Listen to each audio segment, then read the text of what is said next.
సింగరేణిలో మారుపేర్ల విజిలెన్స్ కేసులన్నింటినీ వెంటనే పరిష్కరించాలని ఐఎఫ్టీయూ రాష్ట్ర working president I Krishna demand చేశారు. సింగరేణి మారుపేర్ల విజిలెన్స్ బాధితులతో కలిసి ఐఎఫ్టీయూ ఆధ్వర్యంలో బుధవారం సాయంత్రం RG3 GM కార్యాలయం ముందు ధర్నా నిర్వహించి జనరల్ మేనేజర్కు మెమోరాండం అందజేశారు. ఈ సందర్భంగా GLBKS రాష్ట్ర వర్కింగ్ ప్రెసిడెంట్ ఐ కృష్ణ మాట్లాడుతూ అనేక సంవత్సరాలుగా విజిలెన్స్ వద్ద పెండింగ్లో ఉన్న మారుపేర్ల ఇతర విచారణ నిమిత్తం ఉన్న అన్ని కేసులను యాజమాన్యం పరిష్కరించకుండా కాలయాపన చేస్తుందన్నారు. యాజమాన్యం చర్యలకు విసుగు చెందిన బాధితులంతా రోడ్డెక్కి తమ సమస్యల్ని పరిష్కరించాలని గొంతు ఎత్తి అరిచినా కనుకరించడం లేదన్నారు. కొందరు మనస్తాపంతో ప్రాణాలను కూడా తీసుకుంటున్నారని, సింగరేణి యాజమాన్యం వన్ టైం సెటిల్మెంట్ కింద చట్టబద్ధంగా ఉన్న జెన్యూన్ కేసుల్ని తక్షణమే పరిష్కరించాలని కోరారు. లేకపోతే రాష్ట్ర వ్యాప్తంగా అన్ని కార్మిక సంఘాలు బాధితులకు అండగా నిలుస్తాయని, సింగరేణి యాజమాన్యం అందుకు బాధ్యత వహించాల్సి ఉంటుందని హెచ్చరించారు. సింగరేణి యాజమాన్యం నిరంకుశ చర్యల్ని కార్మికులు, కార్మిక సంఘాలు తీవ్రంగా ఖండించాలని, విజిలెన్స్ పెండింగ్ కేసుల్లో బాధితులుగా ఉన్న డిపెండెంట్ పిల్లలందరికీ సంఘీభావం ప్రకటించి అండగా నిలవాలని విజ్ఞప్తి చేశారు. సర్టిఫికెట్లలో తప్పున్నాయని, నాడు మీ తండ్రులు వేరే క్యాస్ట్లపై పనిచేశారని, ఇతర అనేక కారణాల రీత్యా సింగరేణి యాజమాన్యం ఇంటర్వ్యూల సందర్భంగా ఆ కార్మికుల యొక్క పిల్లలకు ఉద్యోగాలు ఇవ్వకుండా విజిలెన్స్ డిపార్ట్మెంట్కు ఈ కేసులన్నింటినీ రిఫర్ చేసి ఇప్పటి వరకు కూడా అవి తేల్చకుండా సంవత్సరాల తరబడి అవి వాటిని దగ్గర పెట్టుకొని ఎలాంటి పరిష్కారం చూపించకుండా జవాబుదారీతనం లేకుండా ఇవాళ విజిలెన్స్ డిపార్ట్మెంట్ వ్యవహరిస్తుంది. ఇవాళ మరి కార్మికులు పిల్లలకు ఉద్యోగాలు ఇస్తారా ఇవ్వరా అని మేము గోదావరిలో బొగ్గని కార్మిక సంఘం తరఫున సింగరేణి యాజమాన్యాన్ని ప్రశ్నిస్తున్నాం. సింగరేణిలో ఒక డిపార్ట్మెంట్ ఉందంటే ఆ డిపార్ట్మెంట్ తన పని తాను చేసుకోవాలి. కానీ ఇవాళ విజిలెన్స్ డిపార్ట్మెంట్ ఈరోజు వందలాది కేసులు దాదాపు కార్మికుల జీవితాలతో చెలగాటమాడుతూ వారి పిల్లల ఓపికకు పరీక్ష పెడుతూ ఇవాళ వాళ్ళను అనేక రకాలుగా హింసకు గురి చేస్తున్నటువంటి సింగరేణి యాజమాన్యం తక్షణమే విజిలెన్స్ డిపార్ట్మెంట్ను ప్రక్షాళన చేయాల్సినటువంటి అవసరం ఉంది.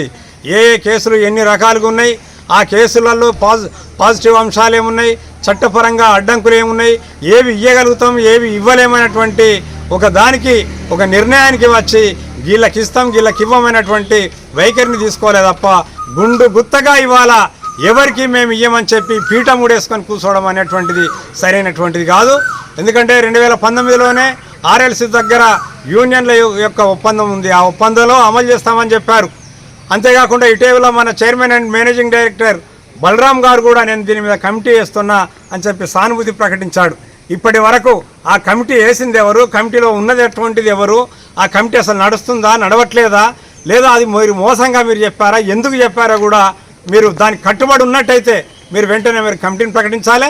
కార్మికుల పిల్లలందరికీ కూడా మీరు న్యాయంగా మీరు ఉద్యోగాలు ఇవ్వాల్సినటువంటి ధర్మం ఈ యాజమాన్యం పైన మీ పైన ఉందని బలరాం సార్కు మరీ మేము విజ్ఞప్తి చేస్తున్నాం. గత 35 నుంచి 40 సంవత్సరాలు మా తండ్రులు సింగరేణిలో ఉద్యోగం చేసినప్పటికీ లక్షల వేల కోట్ల లాభాలు తీసుకొచ్చినప్పటికీ మా కుటుంబాలకు న్యాయం జరగలేదు.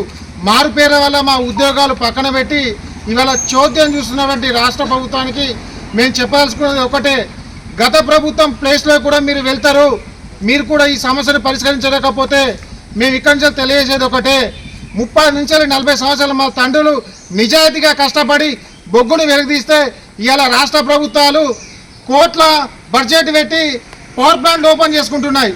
మరి మా పరిస్థితి ఏంటి? మా తండ్రులు కష్టపడరు కదా, మేము కొడుకులం కాదా? అవసరమైతే మేము DNA టెస్ట్ కూడా సిద్ధంగా ఉన్నాం మారుపేట కుటుంబాలం. అయ్యా CMD గారు, మీరు కమిటీ పేరుతో కాలయాపన చేయడం కంటే మేమే స్వయంగా మా ఇళ్లలోకి ఆహ్వానిస్తున్నాం. రండి మా ఇంటికి, మా తండ్రి చేసింది నిజం కాదా, మేము మా కొడుకులం కాదా, మీరు తేల్చుకోండి. కానీ మీరు కమిటీల పేరుతో కాలయాపన చేస్తే ఇప్పటికే 2 ప్రాణాలు బలైనాయి. దయచేసి CMD బలరాం గారు, మీరు కార్మికులకు బాంధవులుగా పేరు తెచ్చుకున్నారు కాబట్టి మా మారుపేరు సమస్య విజిలెన్స్ పెండింగ్ కేసులను పరిష్కరించి మాకు న్యాయం చేయాల్సిందిగా మేము వేడుకుంటున్నాం. ఈ ధర్నా కార్యక్రమంలో SCCWU రాష్ట్ర ప్రధాన కార్యదర్శి ఏ వెంకన్న, GLBKS రాష్ట్ర ఉపాధ్యక్షుడు ఈ నరేష్, బి అశోక్, నాయకులు ఐరాజేశం, తోట్ల రాయమల్లు, సతీష్, రాజశేఖర్, శ్రవణ్, సుధాకర్, ఎం వెంకన్న, తిరుమల శ్రీనివాస్, రామెల్ల సందీప్, సంతోష్, హరీష్ కుమార్ తదితరులు పాల్గొన్నారు.